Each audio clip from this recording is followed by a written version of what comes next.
Anda dan tonton akan menyajikan alur cerita film berjudul Ghost Wife. Spoiler di depan dan selalu berhati-hati. Saya berharap kalian semua menyukainya. Di awal film, Nart adalah seorang siswi sekolah menengah atas di kota Bangkok. Dia baru kelas 10, masih jadi siswa baru. Dia berasal dari desa dan harus tinggal di kota Bangkok. Nart terpaksa menyewa apartemen.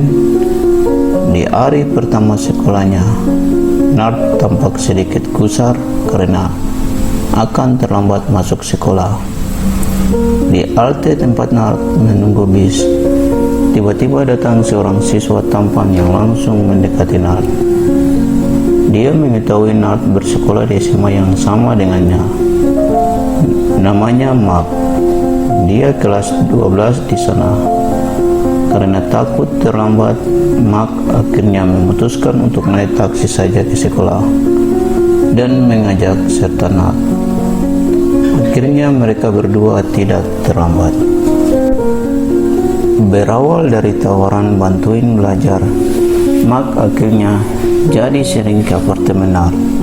Awalnya mereka belajar di meja umum di taman bawah apartemen. Namun karena dilihatin penghuni apartemen lain, mereka memutuskan untuk belajar di kamar.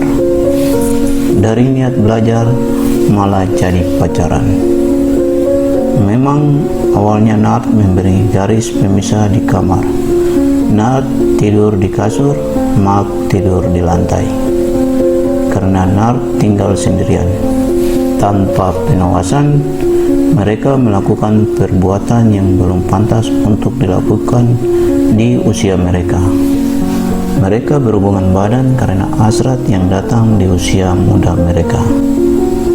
Lambat laun mamanya Mark merasakan keanehan dan menanyakan perial tersebut ke sekolah. Di sekolah, Nart kemudian dipanggil ke ruang kepala sekolah. Di sana sudah ada mamanya Mark yang langsung menuduh Nart mendekati anaknya karena hartanya. Mark memang mencintai Nart, membela Nart dan membawanya menjauhi sekolah. Namun sayang, Mark kemudian dipindahkan ke sekolah ke luar negeri tanpa bisa membantah atau membela diri. Beberapa bulan kemudian mama Nart mengetahui jika putrinya ternyata hamil. Mamanya yang ternyata seorang single parents merasa kecewa dengan Nart. Mamanya berharap dengan menyekolahkan Nart setinggi-tingginya bisa mewujudkan masa depan Nart yang lebih baik. Namun semua kini tak terjadi. Nart telah hamil di usia muda.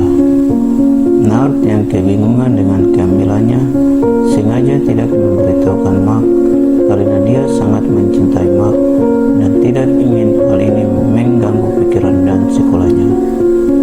Mama Nart yang merasa malu kemudian membawa Nart ke sebuah tempat aborsi ilegal untuk menggugurkan kandungannya. Peralatan yang ada juga terlihat seadanya saja. Proses aborsi Nart mengalami kekacauan sehingga Nart meninggal kehabisan darah. Para pelaku aborsi yang mengetahui jika Nart meninggal kemudian kabur begitu saja, meninggalkan jasad Nart dan ibunya yang panik kebingungan. Nart yang meninggal kemudian menjadi arwah penasaran yang kemudian menghuni bekas kamar apartemennya. Dan sejak saat itu beberapa penghuni apartemen mulai terusik dengan kehadiran hantu Nart. Beberapa bulan kemudian, Mark kembali datang ke apartemen untuk menemui Nart. Dia berbohong pada tantenya agar bisa kembali menemui Nart, kekasih yang dicintainya. Meski awalnya banyak mata memandang heran pada saat memasuki apartemen,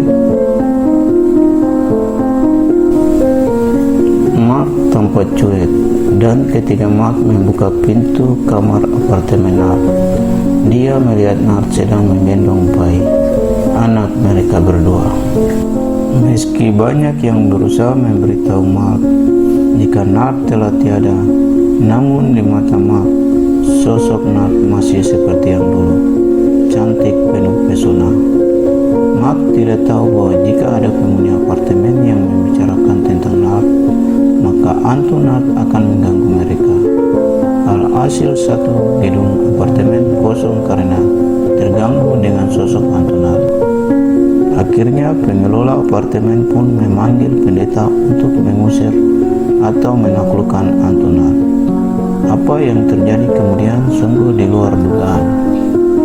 Hantu Nard mengetahui jika akan ada pendeta yang berusaha mengusirnya, sehingga dia meminta Mark untuk membawa bayinya ke atap apartemen.